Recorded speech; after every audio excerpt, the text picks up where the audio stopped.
Setelah lu nonton video gue yang kemarin tentang fundamental JavaScript dasar untuk pemula, itu pun belum melengkapi semua ilmu JavaScript yang akan kalian kerjakan nanti di dunia kerja. Itu sebagai acuan awal aja, dimana kalau itu kalian bisa, seenggaknya itu ada step-step berikutnya akan kebuka gitu kurang lebih ya. Dan sekarang gue pengen kalian itu bisa bersenandung bersama array, karena pas kerja nanti pasti akan banyak bermain dengan yang namanya array ataupun objek ataupun hal lainnya bahkan. Dan di video ini gue akan menjelaskan secara santai, secara detail, merinci. Bahkan gue sambil ngopi juga di sini, kopi janji jiwa gue belum datang. Sambil sebat juga. Jadi buat kalian yang masih di bawah umur, jangan ditiru hal-hal negatif ini. Kalian ambil hal positifnya aja di dalam sintaks-sintaks yang nanti kita akan belajar bersama, terlebih seputar array, karena ada banyak banget materi. Di sini gue punya 12 materi kurang lebih untuk kalian bisa belajar array. Entah akan berapa menit ini lamanya, tapi yang penting kalian enjoy aja untuk mendalami array ini, karena gue jamin ini akan terpakai ketika lu nanti pas kerja as a front end ataupun back end developer, dan khususnya untuk web developer gitu ya.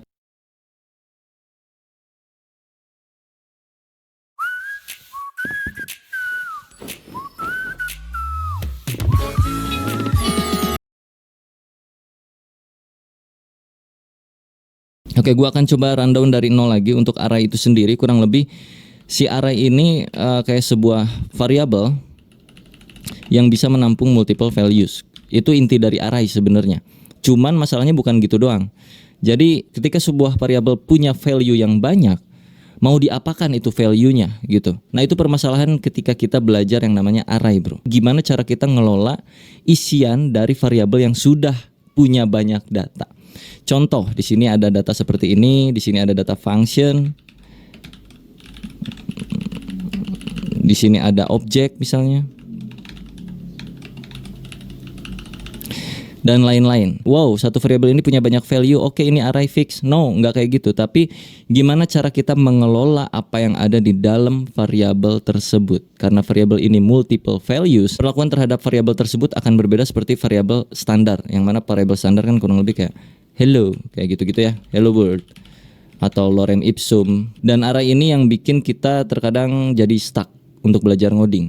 Nah, terlebih karena ini JavaScript, akan lebih stuck lagi kalau kalian pusing tentang array. Jadi seenggaknya di sini gue akan jabarkan secara manusiawi, sebisanya gue menyampaikan aja. Jadi kalau misalkan ada yang salah dari ucapan-ucapan gue seputar pembahasan 12 materi array ini, gue nggak pakai skrip di sini, gue cuma nyantumin poin by poinnya dari 1 sampai 12 apa yang harus gue bahas supaya nggak terlalu luas kemana-mana gitu. Tetap ada poinnya. Oke, kita mulai dari yang pertama. Mulai dari hal yang paling standar, cara membuat array. Kalau kalian tiba-tiba terjun ke sini, please tolong tonton dulu video yang kemarin yang untuk pemula, bagaimana cara membuat variabel, declare, dan segala macamnya. Setelah itu baru bisa masuk sini supaya gue nggak perlu menjelaskan apa itu variabel dan kawan-kawannya. Materi pertama kita akan belajar cara membuat array, karena nggak cuma satu cara, kita bisa pakai banyak cara untuk bikin sebuah array. Yang pertama, kita bikin dengan cara yang paling standar. Taruh aja di sini kita punya array dengan nama array saya. Lalu di dalamnya itu banyak value 1, 2, 3. Ini udah termasuk sebuah array. Dan taruhlah di sini gua isi array ini dengan muka, lalu dengan tangan, lalu dengan tangan, dan satu lagi pakai misalkan bibir. Kalau gua console.log array saya, maka dia akan menghasilkan array seperti ini. Tahapan pertama seperti itu untuk membuat sebuah array. Cara kedua membuat array, kalian bisa bikin array kosongan, array kamu mungkin ya di sini ya, kosong dulu. Terus lu isi nilai apa yang pengen lu masukin ke dengan kita bibir dulu. Dia akan turun ke bawah dan kalian lihat di sini ada 0, 1, 2. Muka itu urutan ke 0, indeks ke 0, Tangan. Anjir, berisik banget ini. Right. Sorry ya kalau di sini suaranya berisik, ada suara burung, suara angkot dan segala macamnya. Jadi ketika kita bikin sebuah variabel, walaupun di sini kita nggak masukin key, nggak masukin angka 1 2 3 0 1 2 3 itu, tetap di sini tuh sebenarnya ada yang mana 0 1 2 tadi itu disebut key atau indeks ya. Indeks dari sebuah array. Indeks itu mulainya dari 0. Sedangkan kita manusia bisa menghitung mulai dari 1. Itu yang bisa bikin kita pusing pas belajar ngoding. Sedangkan di dalam codingan itu mulai dari 0, tapi kita mulai dari 1. Dan terkadang juga sebaliknya. Jadi nanti akan ada hal-hal yang mesti kalian kulik lagi, apalagi seputar array. Oke, kita masuk ke cara kedua ya, karena kalian udah tahu 0, 1, 2 itu apa. Itu disebutnya indeks. Jadi indeks ke-0 adalah senyum, indeks ke-1 adalah tangan, urutan ketiga adalah bibir kalau secara manusianya. Lalu pembuatan yang kedua kurang lebih itu kayak begini, dan kita mesti masukin indeksnya ke sini. Indeks kita taruh di sini, isi dengan lebih. Isi kamu mas saja.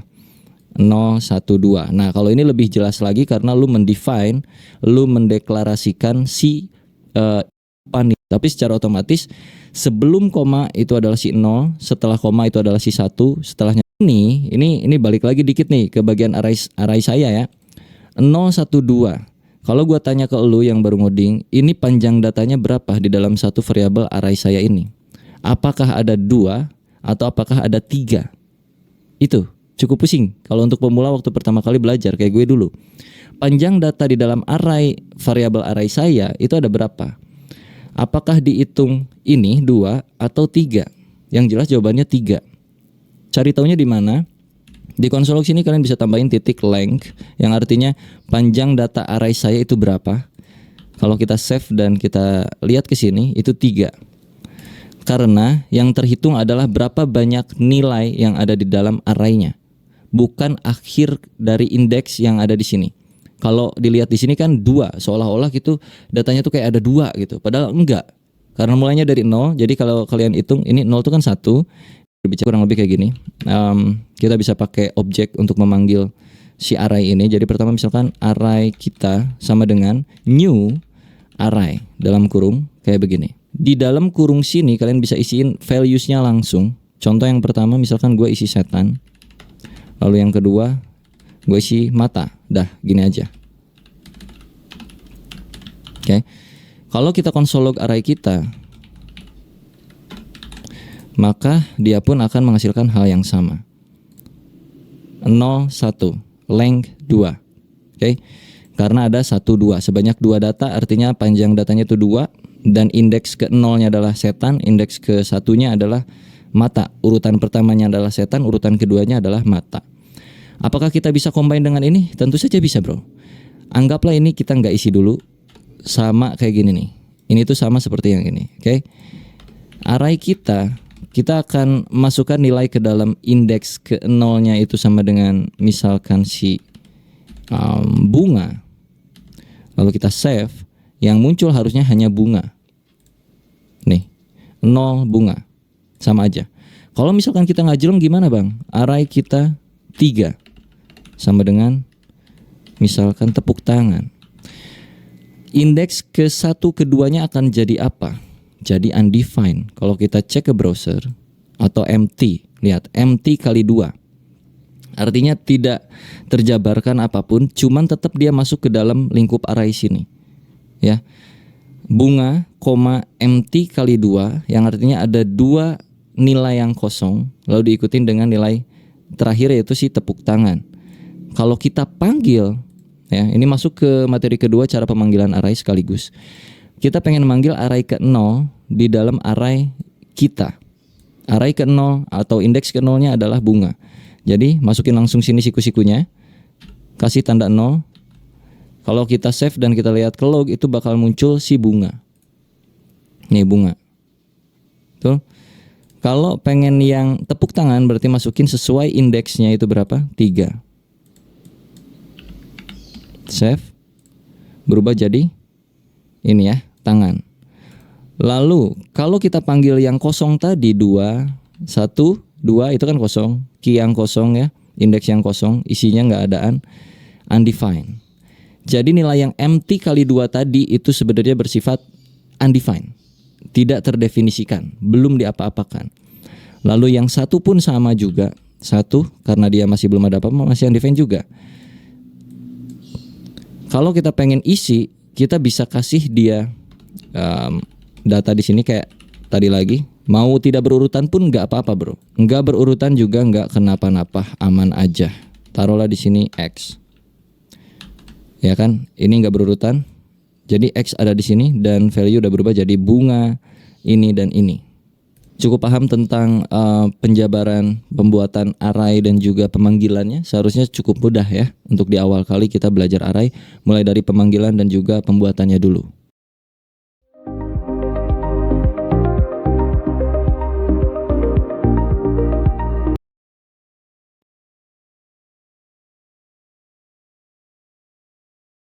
Oke, gua akan hapus ini dan kita akan bermain dengan modelan yang pertama aja.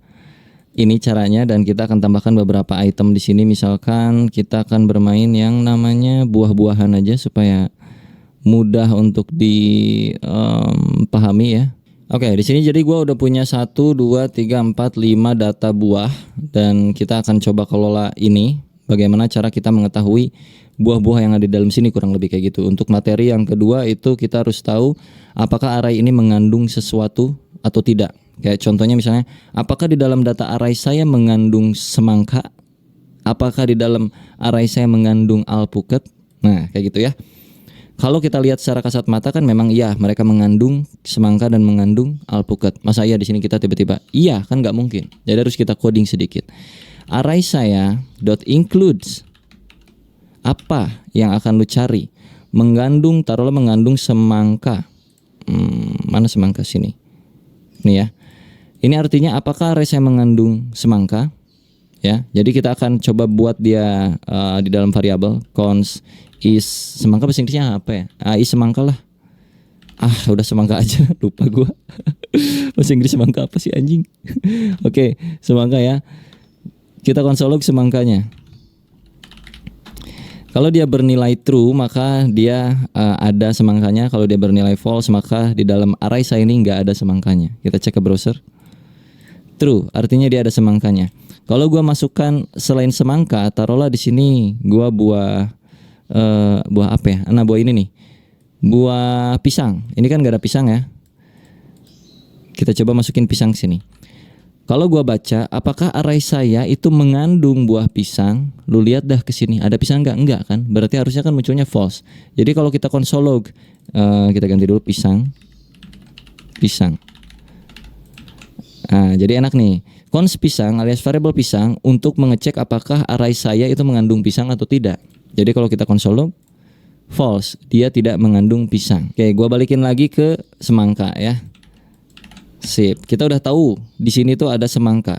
Kalau misalkan lu pengen tahu semangka itu ada di posisi indeks keberapa, lu udah tahu di sini ada semangkanya. Anggaplah lu nggak punya gambar buah-buahan ini di dalam array ini. Anggaplah ini nggak ada, gua tutup, anggaplah ya. Misalkan ini gua cut. Ternyata di dalam array itu memang mengandung semangka. Dan lu harus tahu semangka itu ada di posisi keberapa, didempet sama buah-buahan apa misalnya gitu. Dan untuk mengetahui itu lu bisa pakai yang namanya index of. Jadi const posisi pisang sama dengan array saya dot index of apa yang mau lu masukkan. Ini bukan pisang lagi, ini semangka, sorry Pak, semangka. Posisi semangka. Oke. Masukkan ke sini index of semangka. Kalau gua console log semangka, dia udah tahu lah ya, dia ada true, dan jika true maka gua akan munculkan posisi semangkanya. Maka kita di sini mesti kasih kondisi sedikit lah. Jika semangka maka console.log posisi semangkanya. Oke. Ini artinya kalau semangka bernilai true maka munculkan posisinya. Jika tidak, console.log saya tidak tahu posisinya di mana. Kalau kita refresh, ada di indeks ketiga. Apakah betul? 0, 1, 2, 3. Itu untuk mengetahui semangka. Jadi kalau kita perlengkap di sini, kalau gua pakai backtick di sini ya, bro.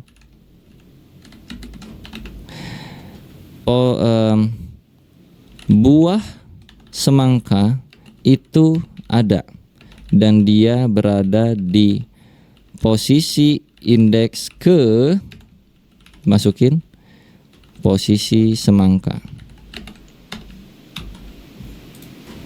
Oke. Buah semangka itu ada dan dia berada di posisi indeks ketiga. 0, 1, 2, 3. Mau cuan dari trading? Bisa. Nih, pelajarin dulu dasarnya. Gimana candlesticknya?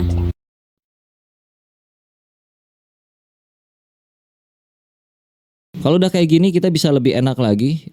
Misalkan di dalam sebuah perumpamaan lu harus tahu buah sebelum buah semangka itu ada apa buahnya. Ini nih. Lalu buah setelah buah semangka itu ada apa buahnya. Nah, ini bermain logika-logika dasar ya, karena kita udah tahu posisi semangka yang mana ada di sini, variabel posisi semangka. Oke, sorry sebelum lebih jauh, ini if else-nya kita naikin sebelum variabel ini, karena variabel ini akan mencari indeks semangka. Karena sayang aja di sini udah validasi semangka. Kalau udah dicek semangkanya, cari indeksnya. Jadi si ini harusnya sih ada di dalam sini, bisa kayak gini. Ya. Jadi kalau memang tidak mengandung ya sudah, nggak usah dicari posisinya gitu aja biar nggak mubajir. Oke, di gua hujan, jadi sorry kalau kedengaran suara hujan dan juga petir guludug ya bro, mohon dimaklum aja. Kita tadi mau lanjut apa? Mencari posisi si ini ya, ini buah apa gua nggak tahu dah. Pokoknya posisi buah sebelum buah semangka dan juga posisi buah setelah buah semangka. Oke, gua akan main di sini. Cons before sama dengan ya posisi sebelum semangka, artinya kita udah tahu indeks semangka itu ada di mana. Dia tuh tadi 3 ya kan, 0, 1, 2 ke 3. Tinggal kita cari tahu posisi indeks sebelum indeks 3 adalah 2. Jadi kita tinggal declare aja before atau indeks before.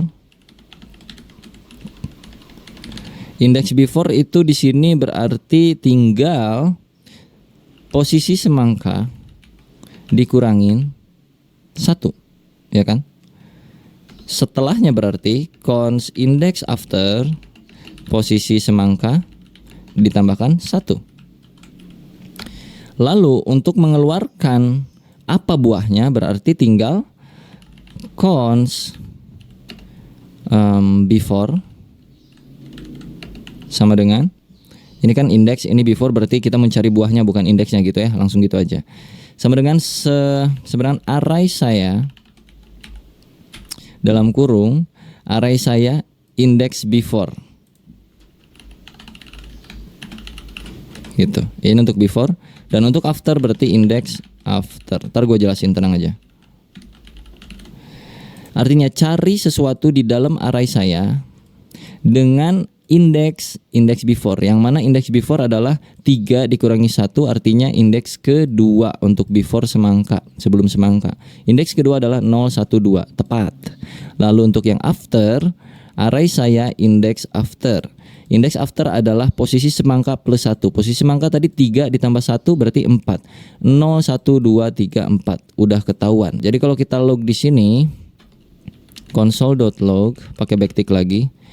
Posisi buah sebelum semangka adalah before. Oke. Buah setelah semangka adalah after. Jadi kalau kita reload cek ke browser, dia akan menghasilkan buah sebelum semangka adalah buah ini, buah setelah semangka adalah buah ini, buah semangka itu dan bla bla bla bla bla bla. Mengerti?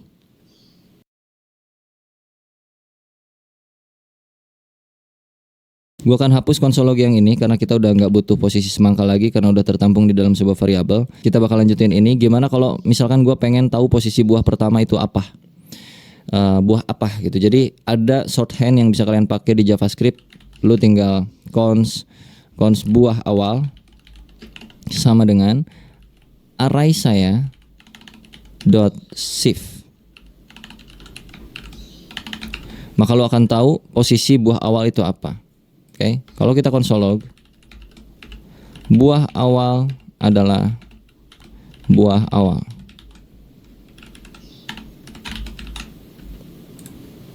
Buah awal adalah alpukat. Kalau pengen yang akhir, berarti cons buah akhir sama dengan array saya dot pop. Console.log buah terakhir adalah buah terakhir. Buah akhir, bukan bunga terakhir. Itu mah lagu. Buah terakhir adalah jeruk. Betul ya? Nah, apa bedanya array saya dot shift dengan array saya yang macam beginian? Sama aja. Tuh, tetap alpukat juga. Cuman untuk yang terakhir itu kenapa pakai pop supaya lebih mudah lagi. Kalau nggak pakai pop, taruhlah pakai kayak ginian. Emang lu tahu array indeks yang terakhir itu berapa? Kalau 0 itu alpukat, kalau 1 itu nggak tahu apa itu, kalau 2 itu pir mungkin atau apa ya. Kalau 3 itu semangka, kalau 4 itu jeruk. Nah, iya kalau lu tahu posisi 4 terakhirnya. Lu kan nggak tahu posisi 4 terakhirnya. Nah, supaya lu tahu posisi 4 adalah posisi terakhir, maka lu harus cari tahu dulu panjang datanya berapa, ya. Panjang data di sini adalah 1 2 3 4 5. Ada 5 data panjang datanya. Length sama dengan 5. Oke, panjang data nih. Lalu lu mesti mengeluarkan nilai yang terakhir. Kalau kita langsung masukin 5, indeks itu mulai dari 0. 0, 1, 2, 3, 4, 5-nya tidak ada. Sedangkan di sini panjang data 5. Artinya apa? Artinya lu bisa lakukan pengurangan di sini. Jadi cari data di dalam array saya ini yang terakhir, itu artinya array saya dot length sekarang di sini berarti mencari indeks kelima, ya. Array saya indeks kelima karena length adalah nilainya 5. 0, 1, 2, 3, 4, 5 itu kosong, gak ada apa-apanya. Kita kurangin dengan 1. So, buah akhir itu akan tetap di sini, di jeruk. Refresh. Tetap di jeruk. Tapi kalau lu gak kurangin dengan 1, maka dia undefined. Cukup mengerti betapa rumitnya JavaScript dengan bermain array? Kurang lebih kayak gitu bro ya. Ini masih level yang basic-basic tapi udah kayak begini. Jadi itu kalau di dunia kerja hal-hal beginian, algoritma, logik dan segala macam itu udah pasti biasa gitu ya. Harusnya sudah terbiasa mulai dari belajar hal yang semacam kayak beginian.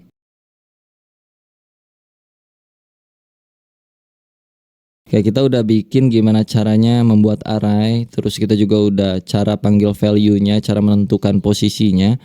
Ada satu hal yang belum gua sebutkan di sini, ini gua akan hapus dulu. Modelan yang terakhir, tadi kita belum ubah key-nya, yang mana key itu bisa diubah juga. Tadinya kan 0 1 2 3 0 1 2 3 kayak gitu-gitu terus, dan kita misalkan pengen ngasih ciri ke dalam key-nya karena ini buah-buahan kebetulan.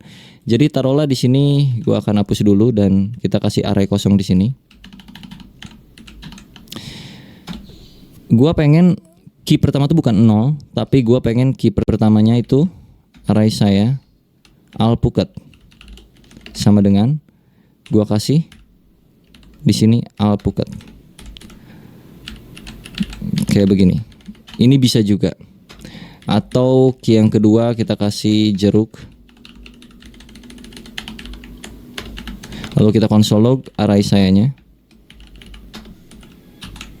Dan kalau lu cek ke browser akan menghasilkan hal seperti ini. Alpukat, ini alpukat, jeruk, ini jeruk. Loh kok lengthnya 0 bang? Untuk memanggil ini pun lu nggak bisa kayak begini. Karena dia bukan berupa urutan, ya, bukan berupa indeks key yang dari 0, 1, 2, 3 itu. Jadi untuk pemanggilannya lu mesti kasih di sini apa tuh namanya? Kata-katanya apa? Alpukat. Kalau lu pengen dapetin hasilnya. Ini alpukat. Ya. Terus jeruk. Ini jeruk. Jadi ada banyak banget hal yang bisa kalian mainkan dengan array, dan kenapa gua bikin video ini dengan santai kayak beginian walaupun lu pada pusing untuk belajar pertama kali. Jadi ini sebenarnya bukan video tutorial juga, cuman ngasih tahu bahwa array itu bisa sangat-sangat manipulatif ya, bisa membuat lu pusing, bahkan bisa membuat lu jadi lebih mudah dalam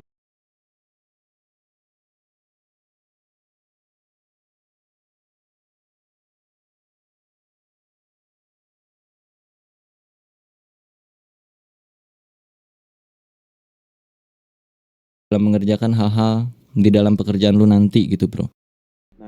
Lagi cari kelas gratis software engineering yang praktik langsung seperti ini? Join Revoyu Fundamental Course saja.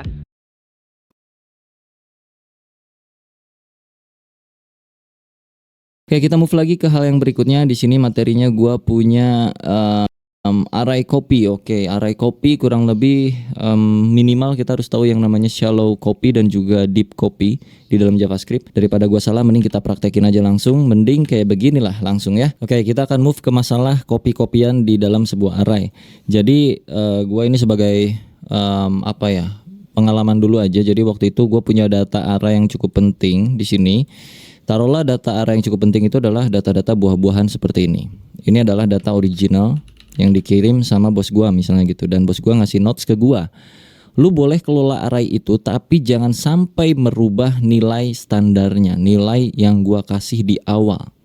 Nilai originalnya itu nggak boleh berubah. Gua waktu itu langsung bikin kayak begini duplikasinya dari array tersebut. Oke, taruh di sini new array saya sama dengan array saya. Ini yang gue lakukan dulu waktu gue kerja pertama kali dan mengelola array. Kurang lebih ini yang gue lakukan dan itu cukup goblok bagi gue. Lalu di sini gue taruh console log untuk kalian tahu apa yang terjadi di dalam array yang baru, new array saya. Gue akan masukkan ke sini. Lalu kita harus tahu juga array saya yang ada di atas itu nilainya apa sebelumnya ya, dan setelah di copy.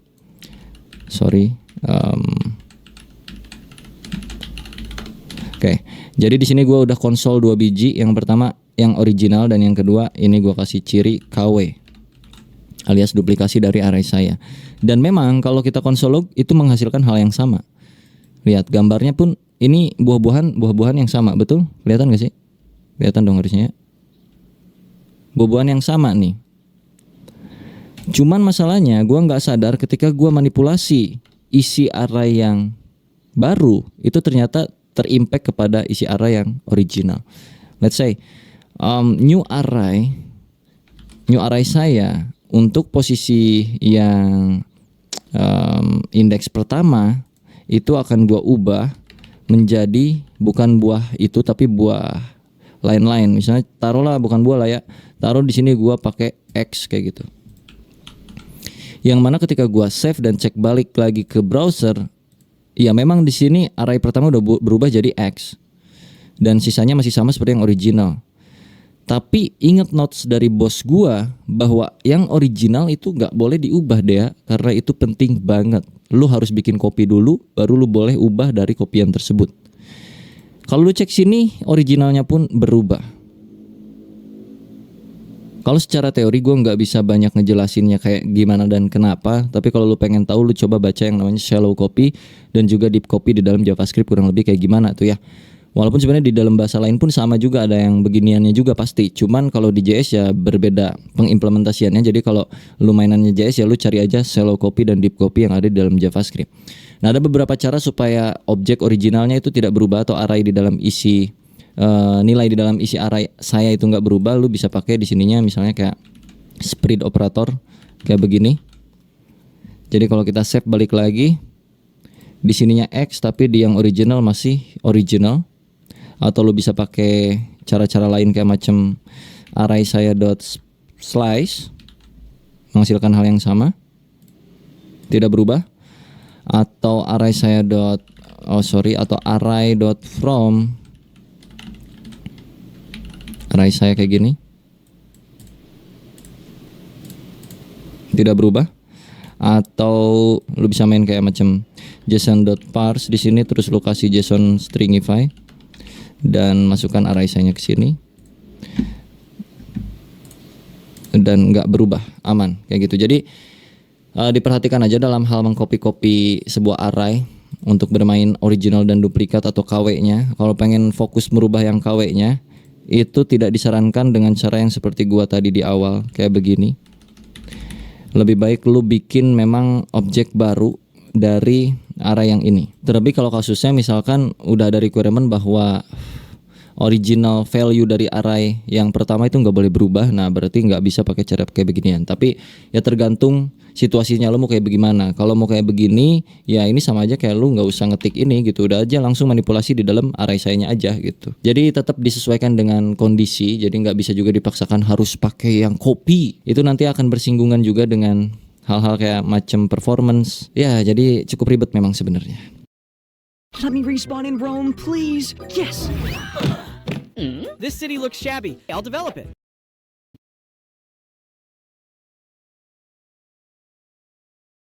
Oke, taruhlah misalkan kita punya banyak tipe data. Di sini kan saat ini cuman string-string doang nih di dalam value array-nya. Jadi misalkan di dalam sini namanya array itu bisa isinya bisa banyak ya, bisa beragam, ada yang string, ada yang number, ada apa. Taruhlah yang pertama itu pisang, lalu yang kedua misalkan nomor 10, lalu yang ketiga misalkan sebuah objek dengan isian di sini misalnya tomato sama dengan true. Lalu sisanya misalkan ada array lagi, sekarang di sini arraynya adalah it kayak gitu misalkan.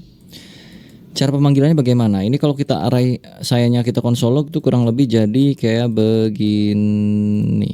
Jadi kayak gini nih. Kan? 0 pisang, ini sebuah objek, ini sebuah it. Kalau kita mau panggil satu persatu, taruhlah yang pertama. Itu bisa kayak begini. Ini akan muncul pisang doang. Lalu kalau yang ke 1 itu muncul angka 10. Kalau ke 2 itu muncul yang ini tetap sama, tomato. Lalu untuk yang terakhir kalau kita 4 sini 3 it. Kalau misalkan di dalam array yang it itu ada lagi misalkan food kayak begini. Jadi eat food. Kalau lu mau ngambil yang foodnya doang, berarti ini kan multidimensi bro. Array di dalam array. Jadi kalau misalkan lu pengen ngambil yang food, tadi kan eat food udah muncul ya. Eat food tuh ada di 0, 1, 2, 3. 3. Ya, lu pengen masuk mengerucut ke food, berarti lu tinggal tambahin sebelah sininya karena ini multidimensi. Jadi food itu urutan keberapa di sini? 0, 1, indeks ke 1 dari array yang indeks ketiga lah, pusing-pusing lu pada ya. Array 3, 1 itu adalah food. Oke, benar. Kalau 3, 0 itu adalah eat. Karena kan 0, 1, 2, 3 0, 1 3, 0 berarti eat, 3, 1 berarti food. Nih eat, ini food gitu kurang lebih. Kalau misalkan ini array 1 kalau misalkan ininya 0 itu kan tetap balik ke pisang. Kalau di sini lu pakai double kayak gini 0 ke 1 misalkan nggak akan ada ya. Jadi di dalam array itu bisa bersifat apa saja, termasuk juga sebuah function di dalam sini. Taruhlah di dalam tomato itu kita punya function, isinya console.log ini tomat.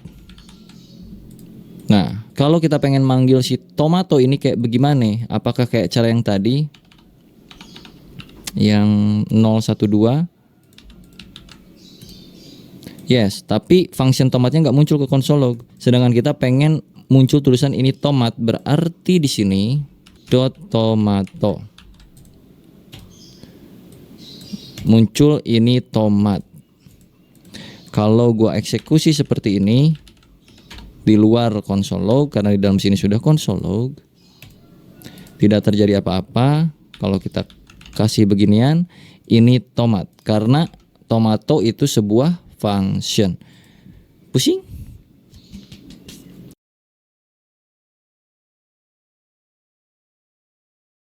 Sekarang kita coba merging dua buah array menjadi satu, kurang lebih dengan cara yang cukup sederhana. Taruhlah di array pertama, array saya, lagi-lagi. Array saya itu kita punya 3 atau berapa buah inilah ya, buah anggur. Gua duplikat, terus lu punya variabel array kamu dengan isian di sini misalkan bibir dan juga setan dan juga misalkan trompet.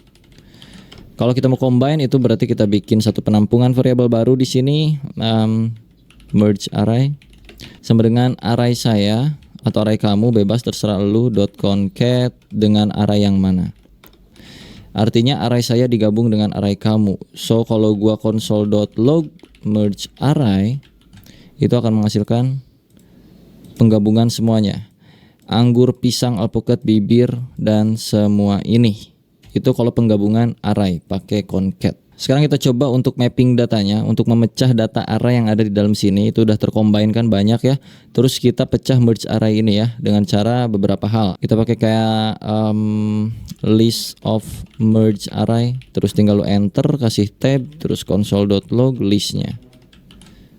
Gini doang juga bisa, dan akan menghasilkan urutan-urutan dari isi di dalam array tersebut yang sudah tercombine gitu bro. Ini semua muncul per urutan. Kalau pengen muncul indeksnya itu bisa pakai yang namanya in list in merge array, console log list. List ini dipanggil lagi di sini, yang mana artinya list ini adalah hasil akhir dari loopingan yang kita lakukan. Kita di sini melooping yang merge array. Jadi kalau dilihat 0, 1, 2, 3, 4, 5 sebanyak data itu. Kalau misalkan pengen keduanya lu punya, lu bisa pakai mapping map.map merge array.map kayak begini. Terus lu kasih dua parameter. Yang pertama itu parameter nilainya, taruh value dan taruh index di sini. Lalu lu kasih function, row function kalau gue kayak gini biasanya. Terus lu tinggal console.log value dan juga indeksnya. Jadi kalau dicek nanti akan menjadi seperti ini. Anggur indeks ke 0, pisang indeks ke 1, ini indeks kedua, atau lu balik-balikin juga boleh. Di sini indeks, di sini value. Kayak begini juga bisa. Dan kita akan coba merealitakan ini bro. Misalkan ini tuh datanya data dari bagian back end di belakang sana ya, dari API. Taruhlah datanya kurang lebih kayak macam begini. Misalkan ini datanya, datas. Lalu kata bos lu disuruh, gue pengen di bagian front end itu muncul bagian namanya doang. Gak usah dikasih tahu stacknya apa, apanya kayak gimana. Ya kita bisa pakai banyak cara. Salah satunya misalnya mapping data ya. Taruhlah ini gua hide dulu. Datas.map. Kayak tadi lagi, lo masukin valuesnya apa, lalu indeksnya indeks apa ke berapa, kasih row function, lo kasih return di sini values.name atau kasih console log dah. Maka akan memunculkan nama-namanya saja. Afrizal, ini misalkan Budi, Retno, Satyo. Kayak begitu ya. Ini JS 30. Ntar gua rombak dulu datanya pokoknya. Nah, misal datanya kayak gini ya. Terus kita disuruh munculin Afrizal, Budi, Retno dan juga Satyonya doang. Jangan pakai yang lain-lain. Maka tinggal ambil values.name, artinya nama dari runtunan array yang udah kita map. Afrizal, Budi, Retno, Satyo. Kalau misalkan disuruh munculin lagi apanya gitu, misalnya stacknya itu apa, ya lu masukin aja sini values.stack. Afrizal JS, Budi PY, Retno PHP, Satyo C++, kurang lebih kayak gitu. Terus kalau pengen semuanya ya udah, tinggal values doang berarti. Muncul kayak begini per masing-masing ini. Kalau misalkan disuruh munculin sesuai urutan usia ya kan, di sini datanya ada usia 30, 40, 23, 33. Pengen disuruh munculin urutan usianya. Ya berarti kita bukan pakai .map tapi pakai .sort. Di sini perbandingan A and B biasanya. Terus lu masukin di sininya misalkan b.age kurang dari a.age. Lu lakukan apa gitu kurang lebih. Lalu di map values console.log values. Jadi kalau lu cek ke sini, dia akan sesuai urutannya dari yang terbesar ke yang terkecil. Kalau misalkan kebalikan dari yang terbesar ke yang kecil, berarti lu tinggal ubah ini jadi A, ini jadi B. 23, 30, 33, 40. Kurang lebih kayak gitu, kelihatan ya. Kalau misalkan di filter pakai usia yang di atas 30 doang, yang mana di atas 30 itu cuman ada Afrizal, Satyo dan Budi. Retno nggak masuk di atas 30. Jadi kita pakai filter yang usianya x.age lebih dari 30. Oke, kalau kita lihat sini 40 dan 33 karena tadi lebih darinya itu nggak pakai sama dengan. Kalau pakai sama dengan maka gua pun akan masuk karena usia gua sama dengan 30. Misal kalau udah kayak gini diurutin lagi, ya udah tambahin lagi misalkan pakai .sort gitu ya. Di mana sortnya di depan sini kayak yang tadi misalkan AB B.age kurang dari A.age.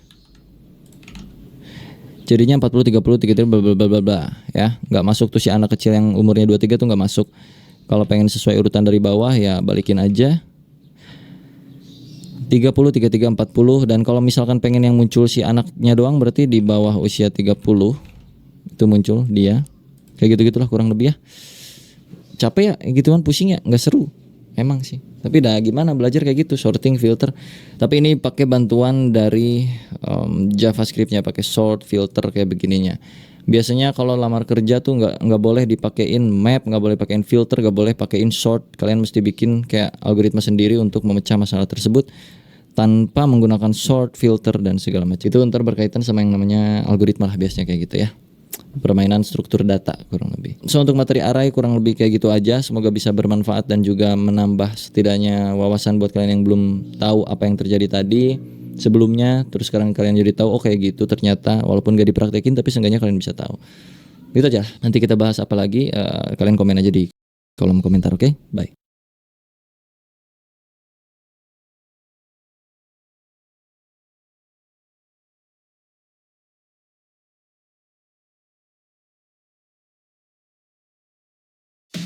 Soden Herbal. Makan apapun, napas tetap segar sepanjang hari. 18 jam. Di video kali ini kita akan sedikit fun dan juga memusingkan diri dengan yang namanya JavaScript function, karena ada banyak hal yang bisa kita kulik dengan JavaScript function. Nanti akan ada tugas ya buat kalian, tugas besar seru. Jadi ikutin aja video ini. Tapi notes buat kalian yang belum mengikuti video gue sebelumnya tentang JavaScript, bisa dicek playlist JavaScript di channel gue ya. Udah ada 3 video dan ini video keempatnya. Kita mulai. Untuk membuat function, ini inget-inget ya. Ini buat tugas, nanti akan ada clue-nya dari sini. Kita declare dengan cara function seperti ini yang pertama. Terus diikutin dengan nama functionnya apa. Taruhlah add name. Kayak begini, pakai buka tutup terus kurawal. Di dalam function itu selalu mereturn sesuatu supaya dia bisa keluar dari functionnya, nilainya. Taruhlah add name di sini Afrizal ya. Terus gua panggil nih alert add name. Misalnya gini. Pakai buka tutup ya, karena kalau enggak dia nggak akan bisa. Coba dah. Tuh, dia akan muncul functionnya kalau nggak pakai buka tutup. Tapi kalau gua pakai buka tutup di sini, dia akan mereturn nilainya, bukan return functionnya, tapi return nilai dari functionnya itu apa. Kalau gua reload, Afrizalnya keluar dari sini. Kalau gua nggak return Afrizal doang seperti ini, maka kalau gua save dan gua reload, undefined. Artinya tuh function harus mengembalikan nilai ya, supaya dia nggak muncul nilai undefined seperti ini, atau tidak bernilai, bukan nilai. Undefined itu tidak bernilai. Kayak begitulah ya, kurang lebih ya. Oke, kita akan fun sedikit. Taruhlah di sini kita punya function untuk menampung nama seseorang secara dinamis.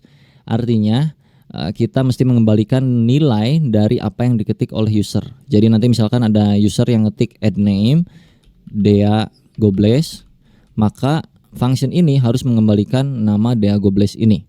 Yang artinya kita udah mengirim data dari pemanggilan functionnya. Untuk mengambil atau menangkap datanya, itu kita tinggal taruh di sini sebuah variabel untuk menampung data ini. Taruhlah nama variabelnya di sini full name. Untuk mengembalikan nilai ini, kita tinggal return full name-nya. Kayak begini ya. Artinya function add name dipanggil dan dikasih nilai Dea Gobles dari pemanggilannya langsung. Terus di functionnya itu kita tangkap lewat satu variabel yang bernama full name, dan pengembaliannya adalah return full name-nya. So kalau gua save dan kita coba reload pakai alert ya, alert dulu deh. Maka Dea Gobles masuk sini. Nah, untuk video ini gua akan ubah return-nya, walaupun di JavaScript kan diharuskan return ya, tapi karena kita modenya mode development alias mode belajar juga, jadi ini gua ganti return jadi console log supaya bisa lihat langsung di sini hasilnya tanpa pakai alert ya. Gua hapus dulu alertnya. Ini return gua ganti jadi console.log full name. Jadi pas di save dia akan muncul Dea Gobles. Ini kalau satu parameter. Kalau dua parameter diganti di separate pakai koma, dipisah pakai koma. Taruh di sini first name, di sini last name. Jadi yang di return, console log itu return ya, anggaplah seperti itu. First name, koma, last name. Di sini kalau kayak gini doang, Dea Gobles undefined. Karena function ini itu kan dia nangkep dua kiriman data. Sedangkan di function ini kita cuman satu kiriman data. Ini. Kalau kita tambahin Dea Gobles, tambahin kayak gini Margodoso, maka udah nggak undefined tuh, karena sesuai. Ini data pertama, koma, data kedua. Data pertama masuk ke first name, koma, data kedua masuk ke last name. Atau mau panggil satu-satu boleh. First name terus console log lagi, last name Dea Gobles Margodoso. Mau ditambahin lagi di sininya misalnya nama depan titik 2, di sini nama belakang, nama keluarga, nama marga lah, taruhlah gitu ya. Jadi nama depan Dea Gobles, nama marga Margodoso. Seperti itu.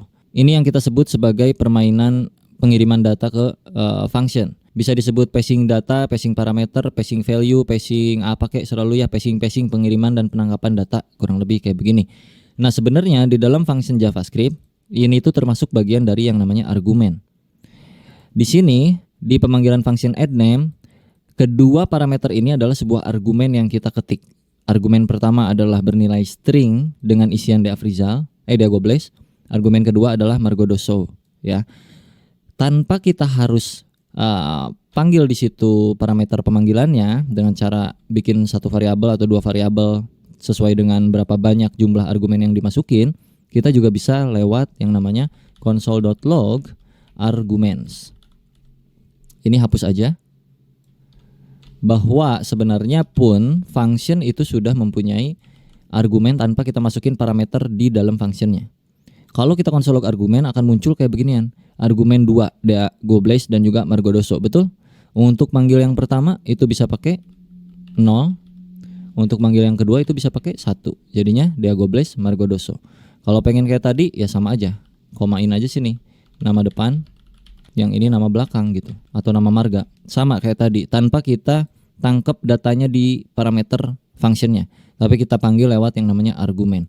Kalau kita nggak tahu argumennya bang, kayak gimana ya, pakein for loop lah kurang lebih. Contoh, for let i arguments.length i kurang dari argument.length i plus plus console.log arguments i Margodoso. Oh sorry, dari 0 mulainya, salah. Diagobles, Margodoso. Sini tinggal tambahin.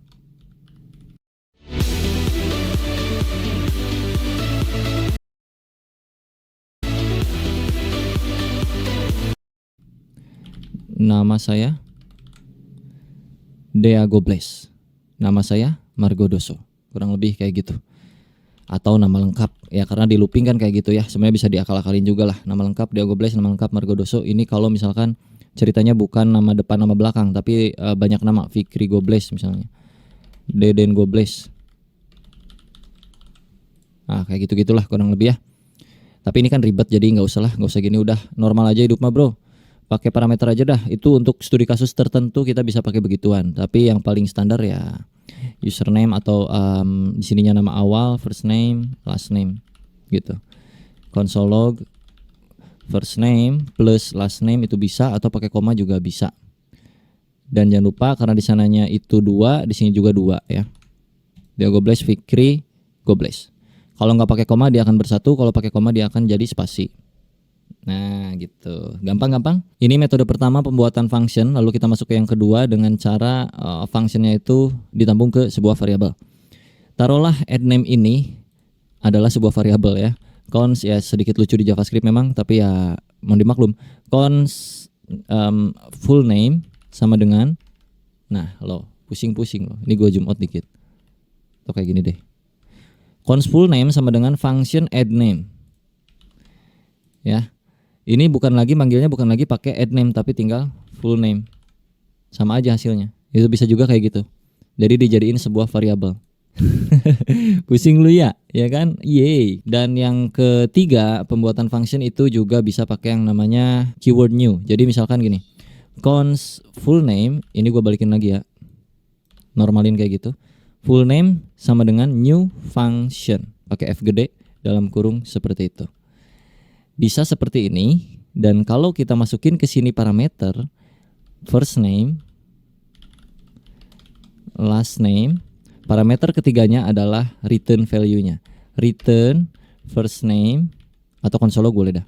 Console.log anjay first name, last name. Yang akan gua panggil adalah full name. Undefined. Kenapa? Karena belum kita masukin di sini. Dia serah sok, coba pusingan yang mana. Tapi enaknya kalau pakai beginian tuh bisa kayak macam begini, Pak. Misalkan di sini X, di sini Y. Console log X plus Y. Gitu. Atau bahkan misalkan lu return lah. Return X plus Y. Jadi di sini tinggal full ganti, jangan full name ya. Ini kan penambahan. Sum sama dengan X plus Y. Taruhlah di sininya sum 1,2. Kasih console log dulu kali. 3. Pakai beginian anjay, lucu banget ya enggak? New function X Y return X plus Y. Console log sum 1,2. langsung tuh bertambah. Atau sininya konsol log deh biar nggak capek di luar pakai konsol log ya kan. Jadi kalau pakai yang new itu parameternya itu ya, parameternya itu jadi langsung di dalam string gitu. Bentar. Ya kan? Misalkan 10 tuh kayak gitu-gitu. Kalau nggak pakai passing data itu bisa tinggal gini doang. Console log ini sum. Misal gitu ya. Nggak usah gini, tinggal sum. Ini sum. Tuh, kayak gitu ya. Lucu banget ya bikin function anjir, apa beda sama variabel ya kan? Tapi gua akan coba kasih tahu yang paling sering gua pakai di industri, yaitu namanya raw function. Kurang lebih kalau kita bikinan sum pakai raw function jadinya kayak gini. Ini kan pakai yang new, kalau pakai function biasa sum 2 misalnya gini. Console.log sini passing parameter xy, console log x plus y. Ya kita panggil sum 2 none. Oh belum diisi. 2 plus 4 6 ya. Ini cara pertama.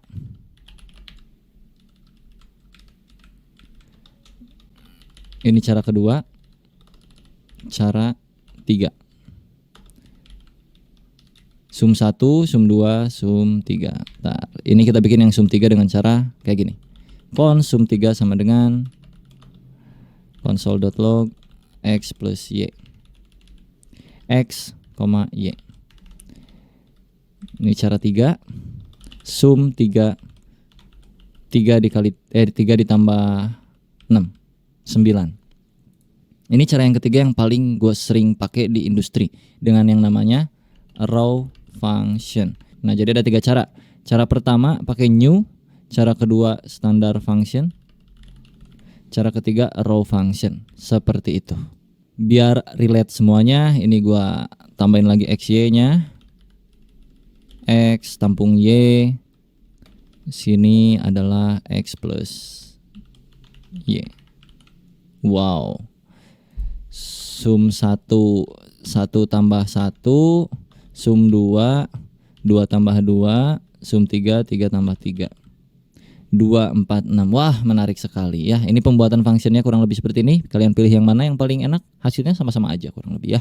Oke, bicara seputar yang namanya hoisting. Jadi buat kalian yang belum tahu, ada yang namanya hoisting di JavaScript yang mana variabelnya bisa tereksekusi sebelum di-declare atau dideklarasikan atau diketik variabelnya. Contoh, kalau kita ketik di sini var data sama dengan 1, lalu gua console log di atasnya data. Nah itu fungsinya ya, makanya teman-teman belajar CSS itu CSS. Buat portofolio software engineering pertamamu gratis dia. Ya. Undefined. Oke. Kalau gua taruh datanya di atas, satunya ada. Itu berlaku untuk variabel. Kalau gua ganti cons kayak gini nggak bisa karena data before initialization alias si data ini di bawah console log. Nah, variabel cons itu menolak karena seolah-olah data ini belum ada nih. Variabel data tuh mana sih? Dia nggak bisa baca yang ada di bawah karena dia urutan dari atas ke bawah, interpreted, mengeksekusi berdasarkan baris kodenya dari atas ke bawah. Tapi di JavaScript ada yang koplak yang namanya hoisting. Ketika lu variabelnya bukan cons tapi var, maka dia akan tereksekusi sebagai undefined. Kalau gua naikkan ke atas, maka dia 1. Itu berlaku di function ternyata hoisting ya. Contoh, ini gua naikkan ke atas. Ini kan di bawah nih gua bikin deklarasinya, gua akan naikin ke atas. Lihat, ada yang error yang mana? Yang ini ya, access sum 1 before initialization. Kenapa? Karena sum 1 berupa variabel. Nah, itu tujuannya kenapa function dijadikan sebuah variabel salah satunya.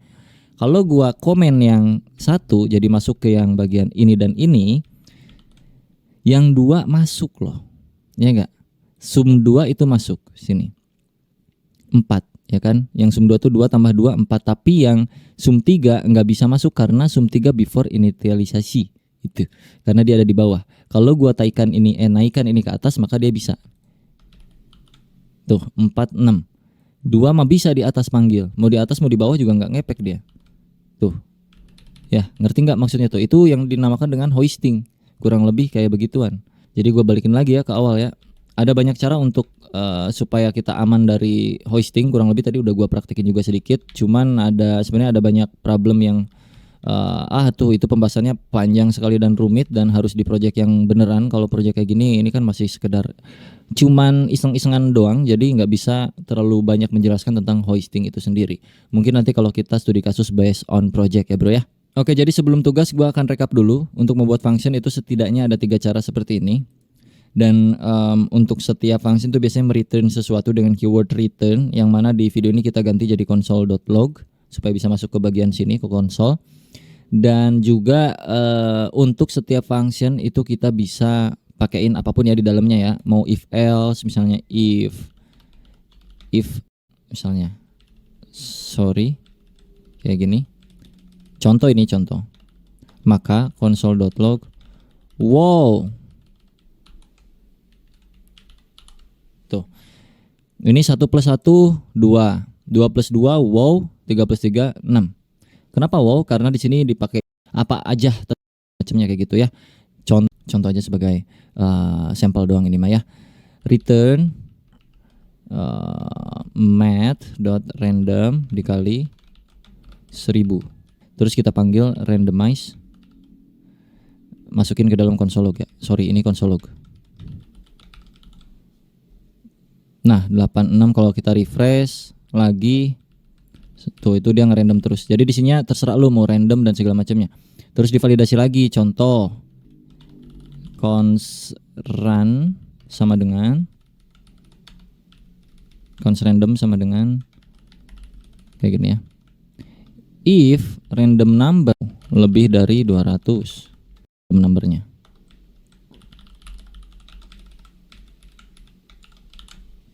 Gitu.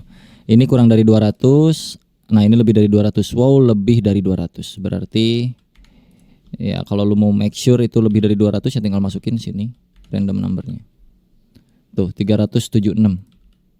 700. Tuh kalau nggak lebih dia akan muncul kayak gitu. Ya, kurang lebih gitulah. Jadi function itu terserah lu ya, mau apapun isinya, mau gimana logiknya lu masukin ke dalam function.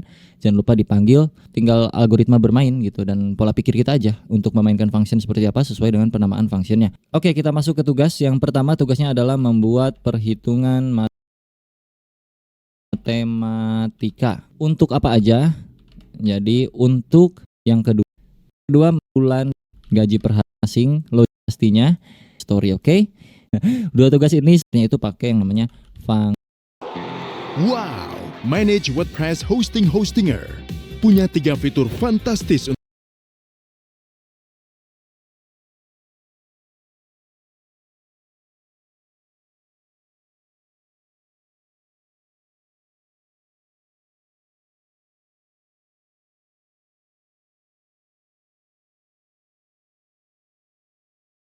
Dua itu kan kurang dari 5, maka masih berlanjut nih Z++.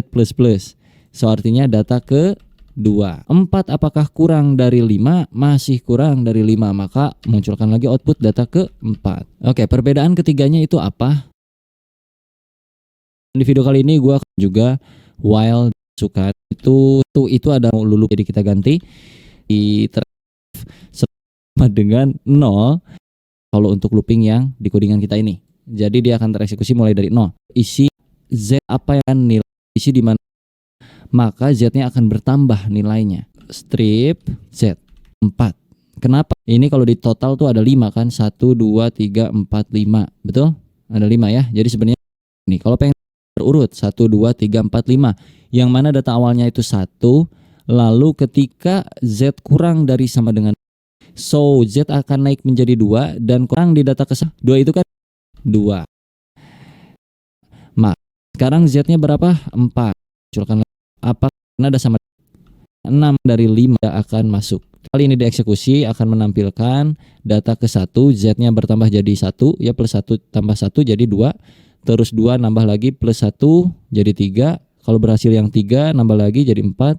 Ini nambah lagi sampai ke posisi akhir, maka di sini dia tidak bertambah lagi. Ini untuk for ya, materi for di JavaScript kurang lebih seperti ini. Kalau kita mau kurangin hasilnya atau dibalikin atau decrement ya bro ya, ini kan increment. Kalau pengen decrement, ini dipakein min-min. Ini pasti error loop ya, pasti jadi kacau dan akan stuck seperti ini karena kita mulai 1 sampai ke 5 ini hancur pokoknya. Harusnya dari sini 5 turun ke 1, maka pas di looping, lihat nih anjay. Sedap sekali bukan? Bede. Jadi jangan sampai salah logic ya, itu tadi gua kepencet save sengaja biar lu tahu kalau terjadi logic error tuh akan kayak gimana. Nah, kurang lebih ini komputer akan CPU-nya naik kayak gitu ya. Jadi infinite loop tuh yang tadi disebutnya. Dia naik dan kita akan kesulitan untuk membuka browsernya.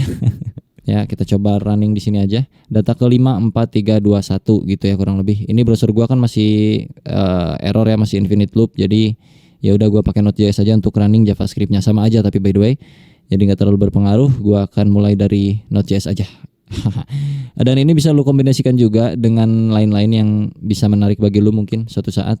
Jadi lu bisa kasih kondisi kayak macam jika modulus dari ini berapa, ntar lu bakal bisa nemuin ganjil genapnya kayak gitu kurang lebih. Misalkan Z modulus 2 atau sisa bagi dari 2 sama dengan 0, maka kita console log Z-nya. Dan kalau gua running 4 dan 2 adalah genapnya. Kalau tidak sama dengan 0, maka pas gua running itu data ganjilnya. Ya bisa menarik lah pokoknya untuk mainan loop ini bisa sangat menarik. Taruhlah ini ada 100 misalnya atau berapa kayak ya 1000 lah boleh. Kalau kita running, nah kan terurut tuh dari atas sampai ke bawah nih Pak. Ya 19, 17, 19, 13, 11, 9, 7, 5, 3, 1. Kalau pengen naik ya tinggal plus ininya. Ya gitulah sesuai penjelasannya harusnya kalian mengerti ya untuk yang for. Sekarang kita coba ke while dan do while dengan materi yang sama kurang lebih yang kayak gini juga ya. Sekarang gua akan coba konversi for ini ke while dengan cara kita bikin satu variabel baru di luar. Atau gini aja lebih enak deh ya. Let enggak deh dari 0 aja lagi ya. Let x sama dengan 1. Ya kalau yang for itu pakai z, kalau yang while itu pakai x. While X kurang dari sama dengan 10, ini juga kan 10 kan sama. Apa yang akan kita lakukan? Kita akan mengkonsol.log data Y ke X sorry. Kok Y sih? Data X ke X. Terus X-nya dipluskan. Jadi ini kalau dibaca 10 kan dia bernilai berapa? Plus ya. 1 plus 1 2 7 9 untuk yang for. Terus untuk yang X 1, 2, 3 sampai 10 sama aja. Kalau pengen dibikin kayak begini berarti di bagian sininya tinggal di if lagi. If X persen 2 tidak sama dengan 0, maka console lognya naikin. 13579 13579 sama outputnya ya untuk yang while. Sekarang untuk yang do while kita konversi lagi. Lakukan apa dulu kalau do while? Console log dulu data Y ke strip Y. Lalu naikkan nilainya Y++ Y kurang dari 10 sama dengan 10. 1 nih ya, Y-nya 1 2 3 4 5 6 7 8 9 10. Oke. Y-nya aman ya sama ya. Lalu kita konversi lagi kayak hal yang tadi di atas. Ini tinggal kopas aja. Tempel sini. Ini versi do while-nya, ini versi while, ini versi for. Oke, perbedaan ketiganya itu apa? Kita taruh if-nya hapus dulu. Ya kita ganti aja if-nya ilangin biar membuktikan perbedaannya apa biar kelihatan enak. Bagusnya sih pakai satu variabel aja ya. Let z sama dengan 1 terus semuanya pada pakai z aja langsung di sininya. Harusnya sih. Coba run ya. Sampai 5 semuanya aman ya. Z x y. Sekarang untuk perbedaan yang while dan do while itu sangat signifikan ketika kondisinya itu tidak sesuai. Kalau kita coba yang while itu kondisinya enggak sesuai untuk loopingannya, kondisi awalnya adalah X 10. Kalau dibaca, apakah 10 kurang dari sama dengan 5? Tentu saja tidak, 10 lebih besar dari 5. Jadi ini tidak akan tereksekusi. Kita run lagi ya. Node main server. Oke. Z, Y, enggak ada X sama sekali di sini. Berbeda dengan do while, yang mana dia akan mengeksekusi setidaknya 1 kali, walaupun kondisinya itu enggak matching. Taruh di sini X-nya sama dengan 1, dinormalin lagi. Terus untuk Y gua taruh 10. Yang mana 10 itu kan Y kurang dari sama dengan 5. Apakah iya? Tidak. Jadi ini tidak akan tereksekusi. Harusnya kalau di while. Tapi karena ini do while, jadi dia akan melakukan terlebih dahulu yang ada di dalam do-nya. Makanya do. Lakukan dulu baru cek yang lain-lain gitu ya. Kalau gua running, dia akan ke running 1 kali. Lihat di sini data Y ke 10. Yang ini keluar dulu 1 kali. Kalau ini gua ganti 20, yang mana 20 masih lebih besar daripada 5 alias nggak matching ke while, maka ini akan tereksekusi 1 kali. Kalau gua run lagi, ya kurang lebih kayak gitu perbedaan while dan do while, dan juga itu penggunaan for.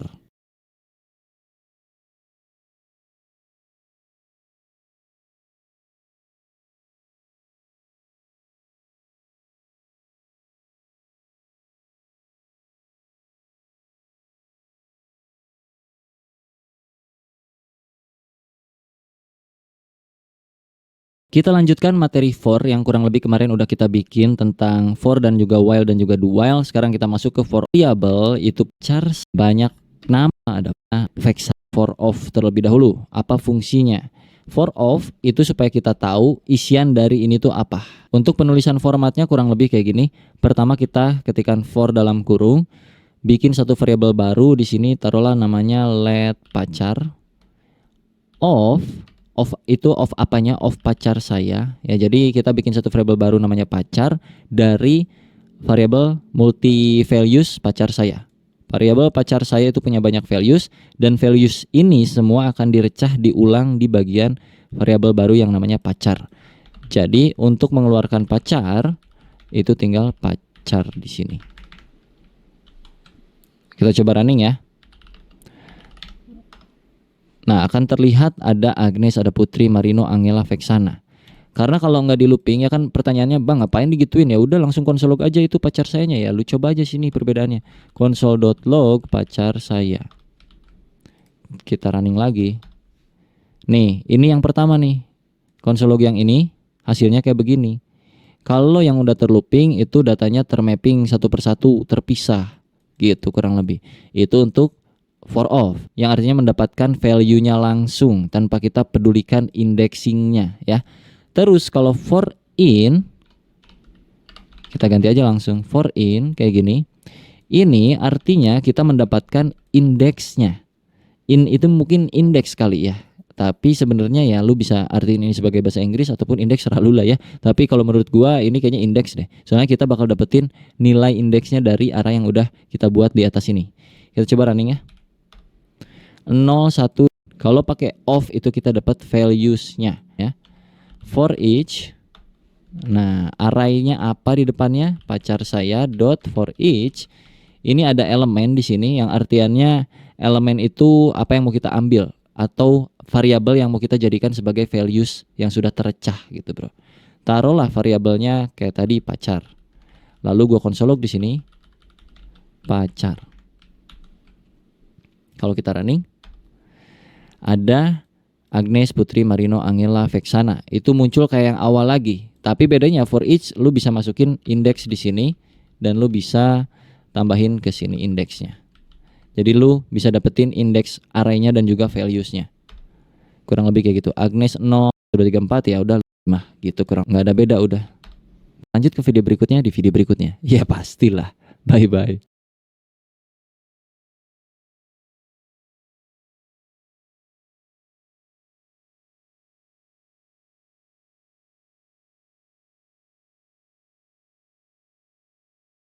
Oke, mungkin kalian sering mendapatkan masalah di JavaScript ketika berjalan belajar pertama kali JavaScript dengan yang namanya sebuah function yang kalian panggil tapi mereturn sebuah pendingan promise kayak gitu-gitu. Jadi kita kali ini akan belajar yang namanya asinkronus di JavaScript kurang lebih seperti apa. Yang gua JavaScript kurang lebih kayak gimana. Pertama, contoh di sini gua punya function 1. Di sini ngelog cuman munculin 1 gini. Terus gue punya 3 biji misalnya gitu. 1, 2, dan 3. Oke. Toga lagi apaan tuh anjir? 3. Kalau kita running ini satu persatu, ini biar ada jalannya pas pas kalian cobain juga biar ada gambarannya kurang lebih nanti perbedaannya kayak gimana gitu. Kita panggil function 1 dulu di sini, function 2, function 3 gitu kan. Kalau kita run di sini maka sesuai ya 1, 2, 3 gitu. Cuman kalau misalkan nih ini gua taruh di dalam function 2 sebuah function bawaannya browser atau bawaannya JavaScript, gue lupa. Set timeout, yang mana set timeout itu berjalan secara asinkronus di balik layar ini. Jadi kalau gue taruh sini set timeout dengan durasi 3000 milisecond alias 3 detik, console lognya gue masukin sini. Nanti ke output yang berjalan apa?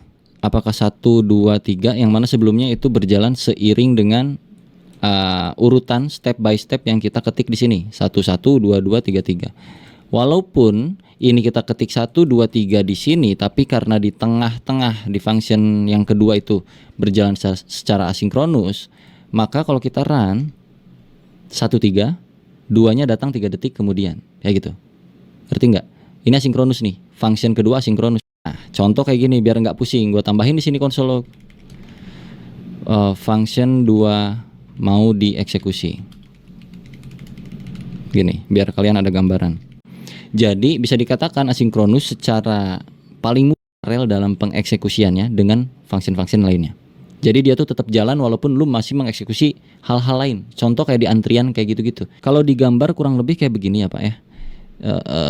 Sebentar. Contoh di sini tuh ya ada dapur lah gitu. Taruh ini orang nih 4. Terus kasir bilang sini seret. Burger 1 katanya.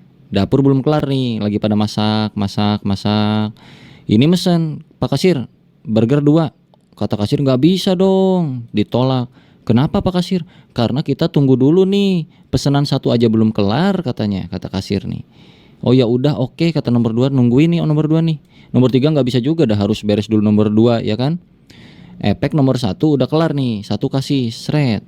Langsung kasir bilang, bro nomor 2, mau nggak? Jadi nggak beli burgernya? Enggak ah. Pada bubar ini semua karena sistemnya kayak begituan, males banget. Harus yang 1 kelar dulu sampai beres baru dilayanin gitu untuk bayarnya, untuk pesan apa-apanya. Nah kalau berjalan secara asinkronus, ini gua hapus dulu, bentar. Ada orang mengantri di sini 1. Ini ceritanya nomor 1 nih, Pak Kasir, pesen dong. Ini nomor 1 ya, ini 2, ini 3, ini 4. Kata kasir pesan apa? Burger 1 biji, oke. Nomor 1 diproses, progres ini. Si antrian kedua bilang ke kasir, saya juga mau pesen, bisa nggak? Bisa dong, gitu. Oke, kasir progres gini, seret, 2. Dan begitu juga seterusnya. Yang ini juga bisa sampai masuk ke antrian sini list. Misalnya kalau yang 1 mah mesen burger 100 biji yang jumbo, super susah bikinnya. Yang nomor 2 itu cuman bikin tahu gejrot misalnya. Paling cepet contohnya, nomor 2 tuh proses pengerjaan masak 1 itu pesen duluan. Si kasir nomor 1, si customer nomor 1 itu pesen duluan, tapi karena tugasnya dingek kasih kuah balikin. Jadi yang pertama dapat barangnya adalah si nomor 2 masuk sini. Seret, nomor 2 pergi. Bye bye, udah nggak ada di sini. Sisa 1, 3, 4. Yang mana yang paling cepat dieksekusi nih? Oh si 3 ternyata 3 bye bye. Nah si 1 karena paling banyak pesanan dan segala macamnya, dia ya terpaksa lama dulu nunggu gitu kan. 4 udah, nanti terakhir kayak gitu. Jadi kurang lebih bisa dicontoh program ini kalau nggak percaya ini kita buktiin udah dari sononya ini gitu loh. Ini akan masuk sebagai progres dulu. Jadi kalaupun kita kasih delaynya 0 detik ya Pak gua running ya, jadi mau dibayar gitu kurang lebih. Itu materi pertama supaya kalian bisa cukup paham tentang yang susah untuk nangkepnya. Sampai akhirnya nanti di industri itu ada banyak hal yang seperti ini dan mengerti sendiri ternyata oh kurang lebih ini ya kita make ini tuh ketika ini gitu kurang lebih. Oke, kita akan coba simulasikan hal-hal yang lebih nyata lagi. Dan gue punya function get user gitu. Di sini gue punya token yang mana tokennya ceritanya ketika login akan mengenerate gitu. Jadi gue bikin sebuah random token aja ini sebagai biar mempermudah kita aja dalam mengoding untuk mengetahui tentang asinkronusnya aja lah ya. Sesuatu yang isinya tuh objek. Taruhlah objeknya adalah token. Kita akan mendapatkan token ketika login gitu ya. Token. Sini kita kasih username misalnya parameter. Kita akan kembalikan lagi. Gitu. Nah, kalau kita panggil di sini, ini biarin dulu kayak gini, kosong. Loginnya kita panggil. Login kan nampung parameter username. Jadi kita kirim parameter username ke sini. Misal Dea Afrizal. Dea_Afrizal. Kita console log ya, si loginnya misalnya cons user sama dengan login, lalu console log user. Gini. Jadi ada user yang login dengan nama Deafrizal, lalu kita munculkan dia ngapain gitu, dia dapat apa. Kita running, muncul token 3 sekian username Deafrizal berhasil. Terus di sini ada get user dengan syarat, misalnya di sini syaratnya harus ada tokennya. Contoh aja ini mah, misalkan untuk get user kita butuh token untuk mengakses function ini, dan nanti function ini bakal balikin sebuah API key, contohnya yang API key isinya misalnya random juga, atau X key gini aja deh, X key 123 misalnya. Jadi kalau user panggil function ini, harusnya ini akan keluar, tapi dengan syarat dia harus punya token dulu. Jadi di sini gue bakal kasih validasi, jika tokennya ada misalnya gitu, maka lakukan pengembalian nilai ini gitu. Jika tidak ada, maka ya udah diam aja, right? Kalau gue panggil get usernya, get user dengan token yang ada di dalam user sini, user.token ya, sorry, kita bikin dulu variabel API key sama dengan kayak begini, console.log API key. Harusnya kita bisa dapetin API key-nya ya, guys. Dapat API key-nya. Kenapa? Karena kita passing di get user tokennya. Tapi kalau kita nggak passing kayak gini,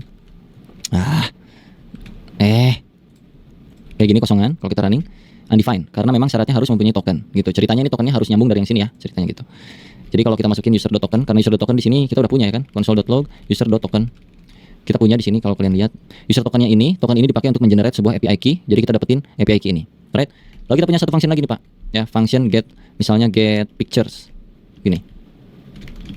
Get picture syaratnya harus punya API key. Jadi nyambung kayak begitu. Ini kita biar simulasi asinkronusnya enak nih. If API key kalau ada misalkan, maka kita return sesuatu hal, yaitu si gambar-gambar, misalnya ada picture. Jadi sini gue bikin kumpulan gambar nih. Const pictures sama dengan contohnya gini aja deh. 1.jpg, 2.jpg, 3.jpg. Gitu. Kita return picture-nya. Oke, kalau kita mau lanjutin berarti tinggal panggil function-nya. Kita bikin dulu satu const get user picture misalnya. Get pictures. Dengan syaratnya adalah API key. Di sini kita udah punya API key ya, dan API key ada di dalam API key. Jadi ini kita bisa bungkus kayak begini. Lalu kita masukin API key-nya di sini, API key. Harusnya ini huruf gede, mohon maaf. Kayak gini, betul. Kalau kita console get user picture-nya, kita running. Jadi awal kita ada generate tokennya dari get user, dari login. Terus kita dapetin API key dari get user. Terus kita dapetin pictures dari get pictures. Dengan syarat yang beruntun dari atas ke bawah. Login syaratnya username, get user syaratnya token yang diambil dari function login setelah berhasil loginnya. Get picture syaratnya API key yang didapetin ketika function get user berhasil dieksekusi. Nah sekarang, ketika login di dunia nyatanya, itu kan ada delay ya, ada waktu jeda proses ketika kita request ke server, lalu servernya merespon, kayak gitu-gitu. Jadi anggaplah di sini gua pakai setTimeout untuk memanipulasi waktu. Ceritanya ada waktu jeda 200 milisecond ketika kita mau mengembalikan respon dari server ke ini, entah itu dari sisi servernya yang jauh lah atau kayak bagaimana, pokoknya ada jeda, pasti ada proses gitu ya untuk login ini. Jadi kalau kita running lagi sekarang, rusak. Kenapa rusak? Karena ini ada jeda dulu. Kita pas eksekusi yang get user di sini, ini user.token aja udah nggak bisa didapetin gitu. Karena token nggak muncul karena di sini setTimeout asinkronus. Pakai optional key pun nggak bisa juga karena ini berjalan secara asinkronus. Kalau kita bedah, ini gua hapus dulu ya.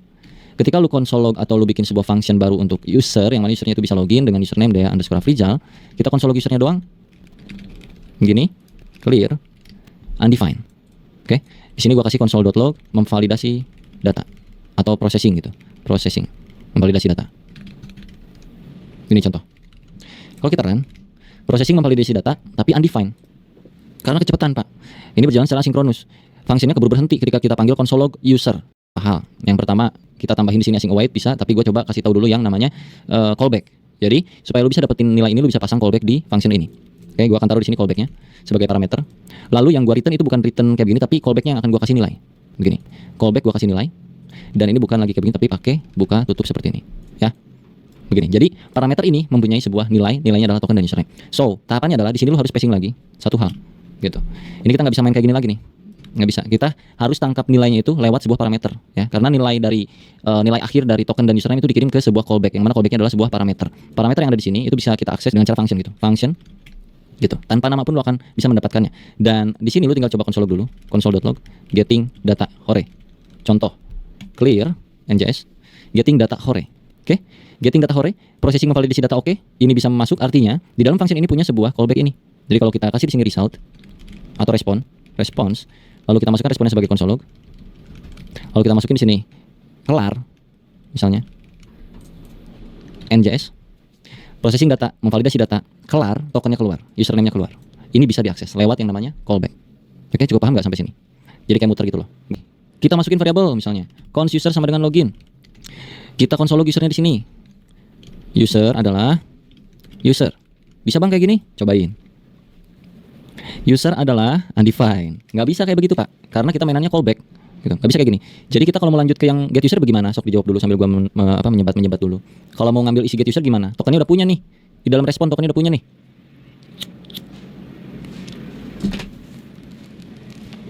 Udah kejawab. Kita harus mainin ini di dalam function ini, gitu. Ya, kalau kita pakai metode callback seperti ini. Karena di sini kita udah punya yang namanya response. Kalau lu ambil isian dari respon, yang mana isian itu ada token dan ada username, gue langsung ambil ke dalam token di sini sama dengan response. Lalu gue console log di sini, token. Kalau gue running, gue dapetin tokennya ya. Nah, karena kita di dalam sini udah punya variabel token ini, ya, kita bisa ke get user di dalam sini. So, lu tinggal panggil get user di sini, oke? Dan lu masukin tokennya di sini. Terus lu harus console log ini masih bisa dimasukin ke dalam variabel pak. Cons misalnya API key ya, API key get user token. Kalau gua console log API key-nya, ini balik lagi ke yang metode tadi. Nih, API key-nya masih dapat. Kenapa masih dapat? Kenapa nggak pakai callback-callbackan dia masih dapat? Karena proses pengambilan atau pembuatan API key-nya pun tidak berjalan secara sinkronus pak. Kalau kita kasih di sini set timeout, ya sini gua kasih set timeout dah. Set timeout, karena memang ada waktu kan, secara aslinya kan kayak gitu, ada kasih waktu dulu gitu loh. Gua return dalam waktu, taruhlah dia 500 millisecond. Untuk mendapatkan API key itu butuh waktu 500 millisecond pak. Jadi kalau kita running lagi sekarang, yang tadinya kita dapat undefined. Gua kasih sini lagi ya, console.log processing API key. Now, oke, yang ini processing token user now. Oke, kalau kita coba nggak akan bisa tetap. Processing token user now dapat berhasil. Tapi pas API key undefined. Oke, nggak masuk nih. Di sini nggak masuk. Mana? Salah ini, maaf, di atas di sini. Processing token user now aman. Processing API key now. API key-nya nggak dapat. Cukup paham sampai sini? Berarti apa yang harus kita lakukan? Yang harus kita lakukan adalah karena dia sudah ada sinkronusnya, maka di sini kita harus bikin callback untuk get user. Callback. Ubah return-nya jadi callback. Kasih buka tutup sini seperti ini, parenthesis, ya itulah. Bahasa Inggrisnya itulah, gue lupa. Oke. Yang artinya kita memanggil itu tinggal get user, kasih datanya apa, data token, dan kita bikin function di sini. Gitu. Console log API key ya kan? API key-nya ada di dalam response lagi sini. Response. Coba running. Berhasil ya? Kelihatan? API key-nya ada di sini. Alright. Kita bikin lagi di sini cons API key biar masuk langsung ke dalam responnya. Jadi di sini tinggal console log API key, NJS, X key 123, key-nya dapat. Oke, tahapan berikutnya get picture. Get picture itu kita bisa jalanin di sini. Get picture dengan API key. Di sini dengan API key. Ya karena API key punya ini nggak sinkronus, jadi ini akan berjalan. Return pictures loh. Picturesnya sebentar. Picturesnya console log, gua kurang console log. Cons pic sama dengan console.log pic NJS. Dapat 1, 2, 3 data gambarnya. Tapi tetap lagi-lagi karena kita butuh proses untuk mendapatkan gambar ke server, itu ada waktu. Jadi kita kasih set timeout sini. Taruhlah karena gambar cukup berat, taruh kita 1500 millisecond. Undefined. Gimana caranya? Lakukan kasih kayak gini. API key, pictures, pic. So di sini kita manggilnya tinggal pic. Di sini juga tinggal pic. Kalau sekarang kita running, ada, tapi dia jeda 1500 millisecond. Contoh, kalau kita kasih ini biar lebih enak nih. Jadi tahu memproses yang mana. Processing pictures now. Coba NJS lagi. Processing token, user, API key, processing picture now, dapat gitu. Cuman pertanyaannya adalah, apa ya harus sampai melorot seperti ini? Ini disebutnya nested callback. Ya, function di dalamnya ada ini, di dalamnya ada function lagi, function. Cara sederhananya lu bisa pakai yang namanya promise juga. Lu bisa pakai yang namanya promise. Jadi kalau ini gua konversi, gua akan bikin satu file baru di sini. Gua pindahkan ini ke sini dulu. Gua kembalikan ini ke kosongan lagi. Kita bakal hilangin callback yang ada di sini. Ini gua hilangin, sorry. Mana callback-callbacknya kita hilangin. Awasin. Dan ini gua hapus lagi. Oke, ini kita return seperti biasa.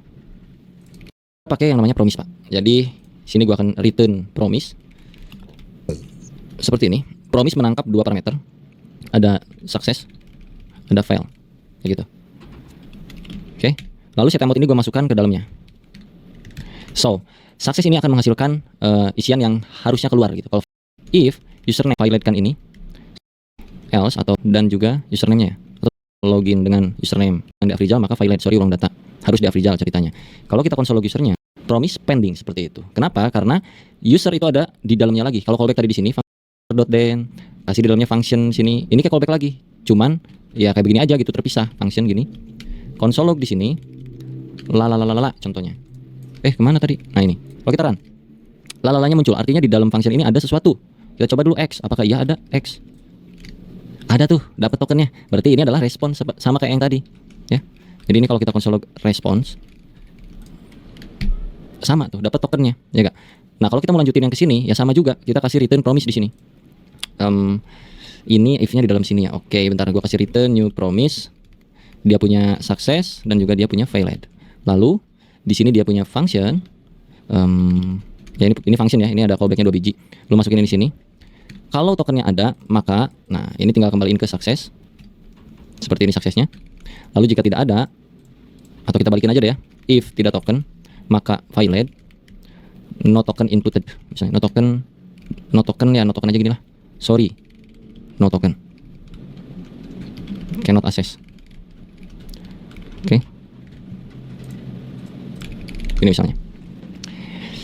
Kalau ada, maka set timeout sukses ke API bla bla bla bla bla.